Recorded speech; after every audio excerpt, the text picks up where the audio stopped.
Hey, what's up, guys? It's your boy Chris here. Doing a quick addendum to my Q&A video. There was something I forgot to mention on one of the questions that was brought to my attention by one of the people that asked the question. Rick in Baltimore asked me, "Are you not unafraid of no one?" This was a reference to our late friend John, um, aka Gimp. We called him Gimp because he was in a wheelchair. He had a spinal bifida, and it's one of those things where we could call him that, but no one else could. Um, we always got on him about stuff like that, and we were playing Dungeons D&D, Dungeons and Dragons. We had started a campaign in that, and the joke he had written a bio for his character where he said, "Or he is not unafraid of no one," and that's a double negative, which means basically you're scared of everybody. And when we pointed this out to him, he kind of was like, "Huh?" And we're like, "Dude, this means you're scared of everybody. What the you're chicken shit?" He's like, "What do you mean?" He's like, "He is not unafraid of no one. It mean you literally mean you're not afraid of anyone. Saying you're not unafraid of anyone means you're scared of everybody." And he's like, "Ah, shit." So he had to read. We still busted his ball. We busted his balls about it up until the day he died. Um, um, John was a great guy. He was a really good friend. Um, really funny dude. Had no fucking filter, so he fit in with the rest of us great. Because a lot of us didn't, and when we were in our 20s, we were way worse. Um, I mean, a lot of us don't have filters now. Some of us like still have filters on certain things, but a lot of stuff we don't. But when we were younger, we were just like we were fucking assholes. I know I was. I didn't have a filter. I said whatever the fuck I wanted. Didn't care. Um, Now I'm a little more wiser, older as we get when we age. A lot of things you said back then you don't say now, stuff like that. But John didn't get that memo and kind of just said whatever the fuck until the day he died. Um, Sorry about that. Excuse me. I'll never forget the day I found out he passed.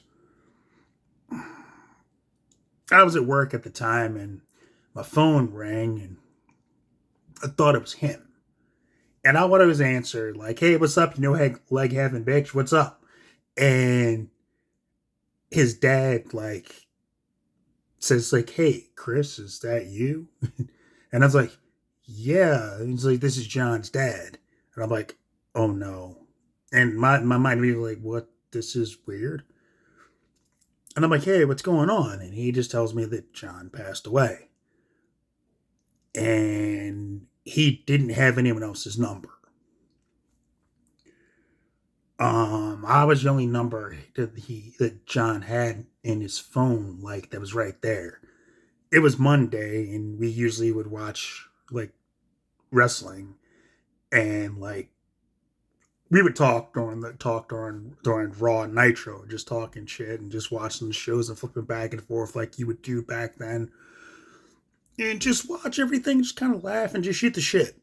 And I thought it was him calling, and because it was his phone, and I asked, what happened, and a couple weeks before he had been in a car accident, um, with his girl and everything, and he had he had a blood clot that kind of got stuck in his heart, and that's what killed him. Um, so what wound up happening is I called all our friends. It was one of the roughest nights I probably have ever had. Just calling all of our group of friends like, "Hey, John died," and it kind of just shook us all. Um, But I didn't want to go without mentioning him. And when I found out, like, yeah, you didn't even mention John, dude. And I was like, oh shit, I didn't. Fuck. Let me do that. So, John, um, we miss you, dude. Even though you're not gone, because you're always with us. Um, I'm a firm believer in that. Um, no one's ever really gone in life. Anyone that you loved in life that you built a bond with is always with you, even when they're not physically here anymore. Because the memories and the laughs and the love and everything you had with that person is always, you carry that with you. Um, and I definitely carry John with me. Um,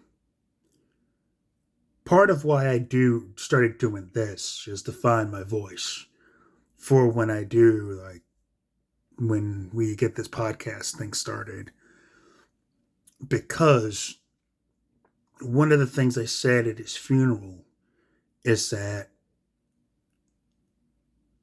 my goal was to live for him because he can't live for himself anymore. Um, that's my way of living for him, because I know without any doubt he would be right here with us, chopping it up and mixing it up with us, and he'd be more pumped to do this than any of us because he was actually doing broadcasting at the time. He was working at Towson's radio station doing like mixing and stuff when they're operating their boards. So he would have been right there with us doing that shit. So, and there's no doubt about that. So I just wanted to put this out there as in like added like a bonus for that whole deal, because I never want it to be thought that I've ever forgotten him, because I haven't. Um, if you ever met John, you would never forget him. He made sure of that shit. He made you would always remember him because he either said something you're like, what the fuck, or he was just fucking funny, and you just remembered him for having that sense of humor. Like, life dealt him like some shit, and he always was smiling, man. He always had a smile on his face. He was always ready to throw out say something to make you laugh, and that's the type of person he was. Um, I don't know too many people who would have been dealt with like his like situation that would have done that. I don't think I would have been able to laugh as much as he did, or be able to make other people laugh as much as he did. Like, John was just a funny fucking dude. He was like that bright spot in the room, and he's definitely missed. um, Definitely missed. So John, like I said, let it be known that you were never forgotten. You were not forgotten, and among us, we all, among the circle of friends that you had among us, we miss you, dude. We miss you. We love you. We wish you were still here physically with us, but we also know you're still with us. Anyway, that's all I've got. I'm trying to stay away from more serious stuff right now, just because shit's way too like fucked up to even get into. Like, I want to do like a thing on the January 6th hearings, and I want to touch on the Rose situation, but it's just I don't have the energy to get into it right now, to be honest. Like, I'm angry, I'm fucking sad for like women in this country. Like, it's just it's a lot to get into right now, and for me to really get into it, I would probably lose my shit on a fucking video, and I don't want to do that. I mean, more so than the gun video or the Uvalde video where I like was banging on my table. I'll probably be yelling and screaming like I'm a lunatic, and because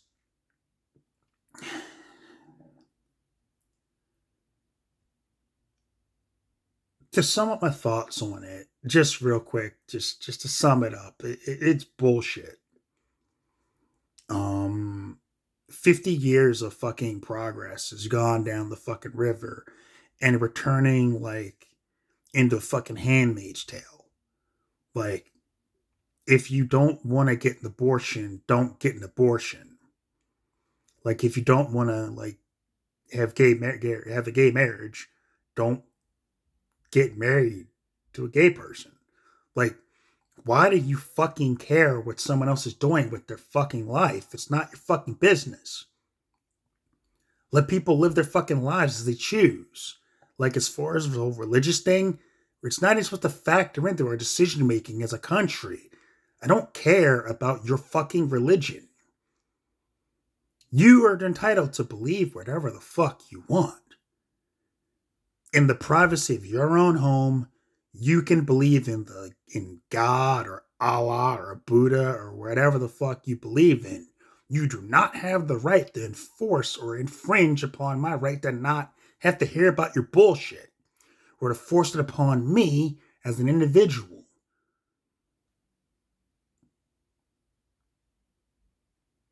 As someone who studied the Bible, there are parts of the Bible that talk about abortion, but it talks about how to actually perform one if your wife cheats on you.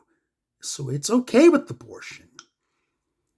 And I can't remember the exact part of the Bible right now because it's been a while since I've actually picked one up. But it's in there. So, all this bullshit about people are too busy worried about what their neighbor's doing and not focused enough on what they're fucking doing. Like, if your neighbor gets an abortion, that's their fucking business. It's their body. It's not yours. It's not your decision to make. Fuck you for getting in the way of them doing so. That's my thought on that. Like, mind your fucking business. Do you know why most of my neighbors like me? I mind my fucking business. I don't get in everybody's bullshit. I don't talk to my neighbors if they say hi. I'm like, cool. Hey, what's up? I go about my fucking business. They go about their fucking business. Nobody gets anybody else's shit. Because you're not supposed to get anybody else's shit. It's why? Because it's none of your fucking business. Fucking let people live their fucking lives. They choose to fucking live them. If you're not gay, but someone else is, why are you worried about them being gay? Are they hitting on you? If they are, tell them, hey man, I'm flattered, but I'm not gay. And then you keep it moving. You don't have to ban them from living their life or being happy. That's fucking ridiculous. By the way, that's what they're probably going to do next. Like, I'm in an interracial marriage. What are they going to do? Get rid of that next after that? Like, the fuck? Like, no cares about my interracial marriage? Nobody. Why? Because it's none of their fucking business. And if anybody does care, if they haven't brought it to my attention, which is probably smart. Because I would probably chew their ass out if they did. Don't worry about what other people are fucking doing with their lives. Focus on your own shit. Live your life, let them live their life, and then maybe all the bullshit that's going on would fucking stop.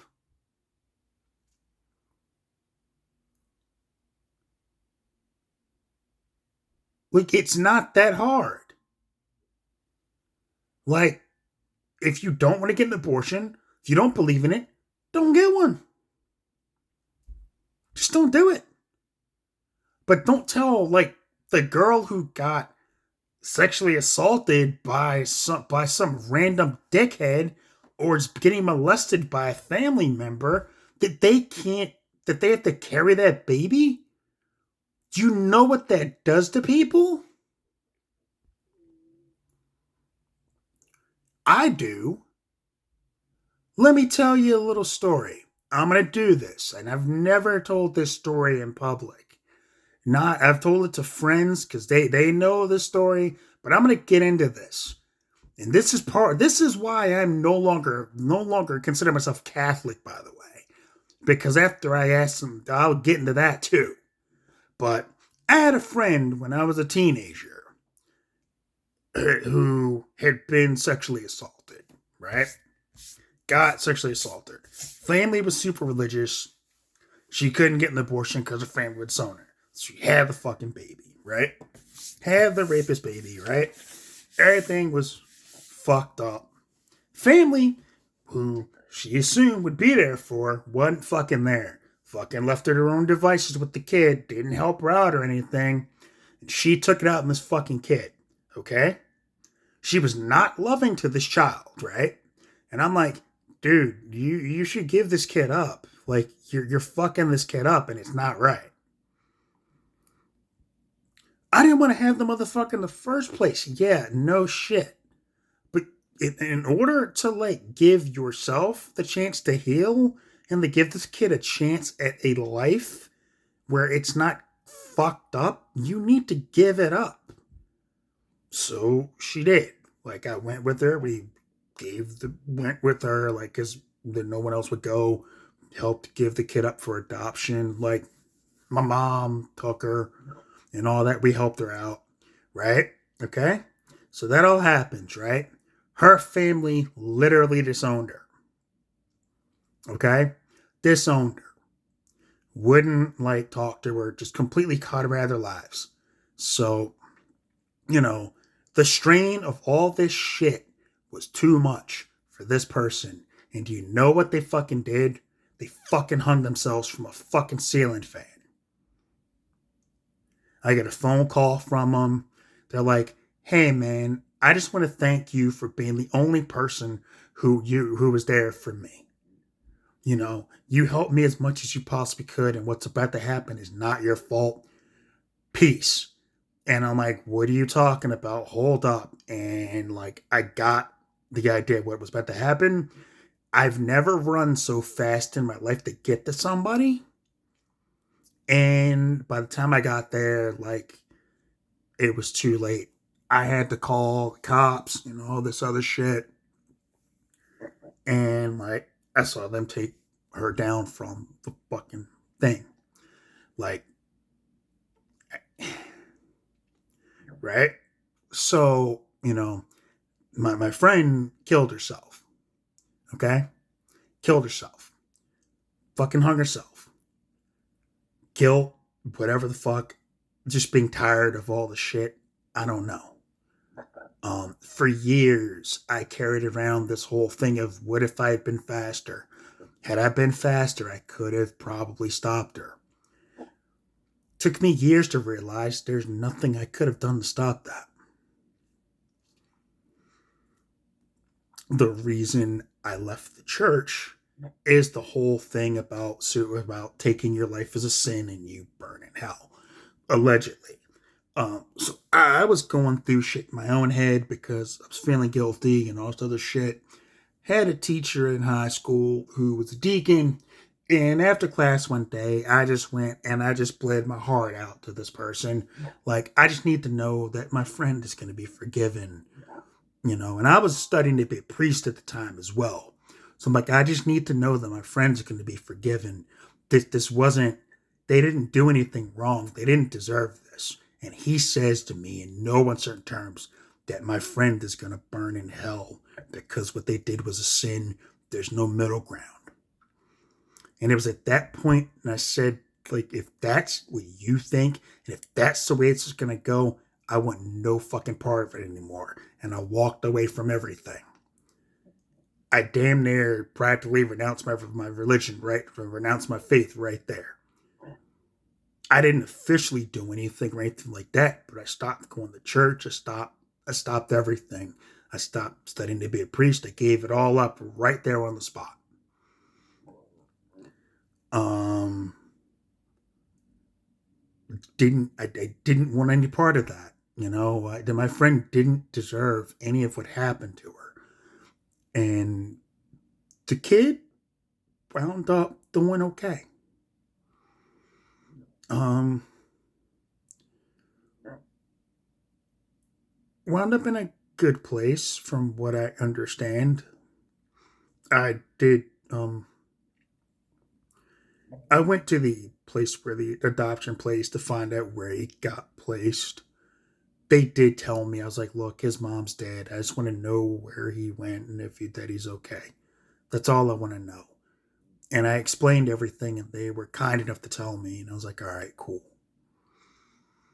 I don't know. Like, I don't even know why I did it, but they did give me that piece of information that he was adopted. He wasn't in the system somewhere. Someone did take him. Um, so that's my personal experience with abortion. So I'm very pro choice. Like, I don't give a fuck. It's not my body, so I should have no say in it. I don't have to carry the baby for 9 months. There are situations where the baby's not viable, it's going to die, and they can kill the mom if they don't take it out. This happens. Like, there should be a situation. There's some places that don't even have a contingency for that situation in their situation. It's like, no matter what, you can't do it. What if the mom, like, it doesn't do any good if the mom dies and the baby dies with the mom. The baby's not going to be viable. The mom's going to die. You save the mom because of the possibility you can have a baby down the road. But that say no abortions whatsoever, you're sentencing both to death. You're killing both at that point. To what end is that?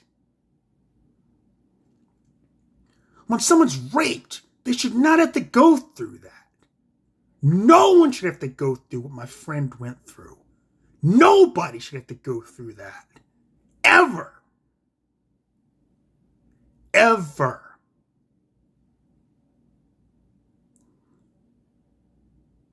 There are probably women that have gone through that, who have done what she did, that wouldn't have done it.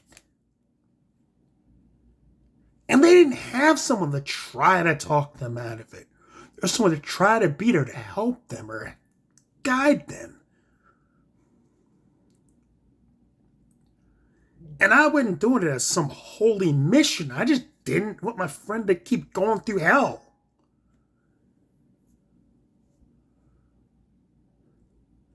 So yeah, like, if you don't want to get an abortion, don't get an abortion. But you have no right to tell anybody else a fucking thing about what to do with their fucking life or their fucking body. It's not your call. And it damn sure shouldn't be the 9 people in a fucking room to make that call. As for the justices who said they wouldn't do it, that was precedent, or it's already been set by Roe v. Wade, they lied under oath in Senate hearings, confirmation hearings. There should be accountability for that. All of them should be impeached for that. All of them should be charged with perjury. All of them should be removed from their positions on the court. Because they fucking lied. If you or I lied under oath to Congress, we would go to fucking jail.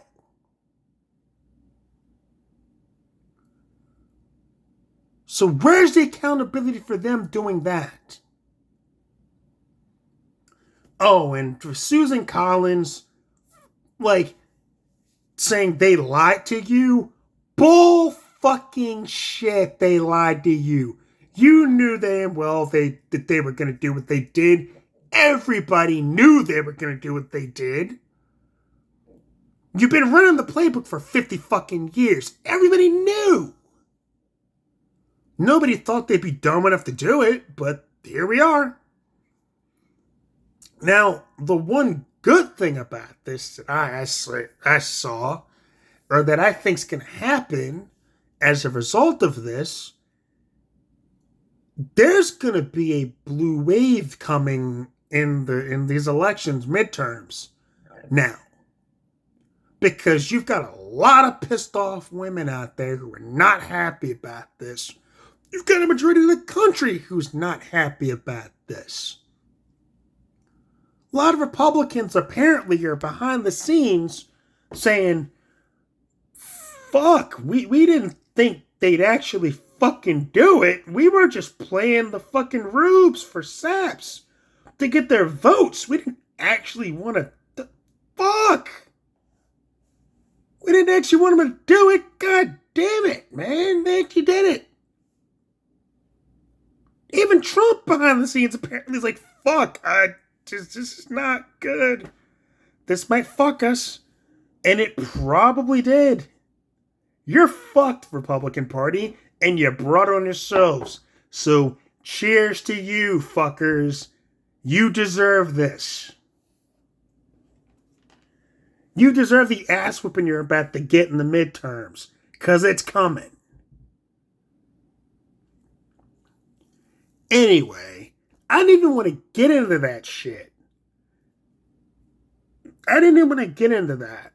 But I couldn't help it. I wasn't going to do it, but I was going to keep this about John, but then, it just hit me. And this is the type of stuff that happens when you subscribe to this channel. I may not plan on going to something. I may just hit it anyway, because fuck it, I'm here. So, anyway, those are my thoughts on the whole road decision. It's bullshit. Fuck the Supreme Court for doing it. Fuck the Republican Party for, doing what they did to make this happen. I can't wait to see you lose in November. Democrats, when you get power, fucking use it and undo this shit. Period. Now is your chance. We're going to hold you accountable. So if you get power, you get them a supermajority in the Senate, and you win, you better fucking make changes to make sure that this doesn't happen. That this gets reversed. However you gotta fucking do it.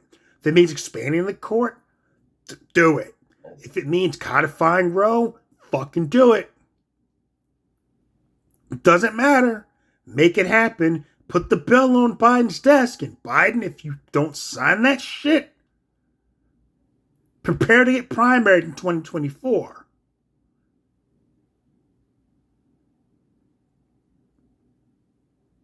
Those are my thoughts on abortion.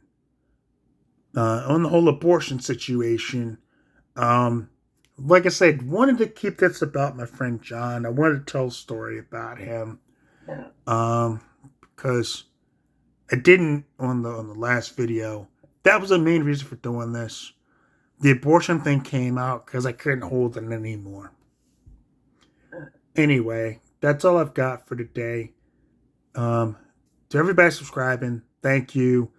Feel free to share the videos, put them out there, share them.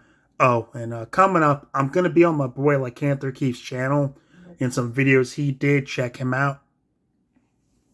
He plays games and streams them and stuff like that. We did a couple of games with him. Me and Rick in Baltimore did a couple games with him. Sat with him on one, just did commentary on the other when we actually played the game with him. So check that out when it hits. I'm probably going to share the link on my Twitter. Be on the lookout for that. When it hits, I'll let you guys know when it does hit. I'll put a link to it in a video I'm going to put up when it does hit. He's probably editing it, and his editor's probably ready to kill me and Rick for what we said on that one. Sorry, Matt. Sorry, Matt, in advance for that. But yeah. So that's pretty much it. Anyway, John, love you, dude. Um, you know, as for the abortion thing, get ready to fight. Not physically fight, but get ready to fight at the ballot box because that's where we beat these motherfuckers that did this. Anyway, that's all I've got. Take care of yourselves. Take care of each other. Peace.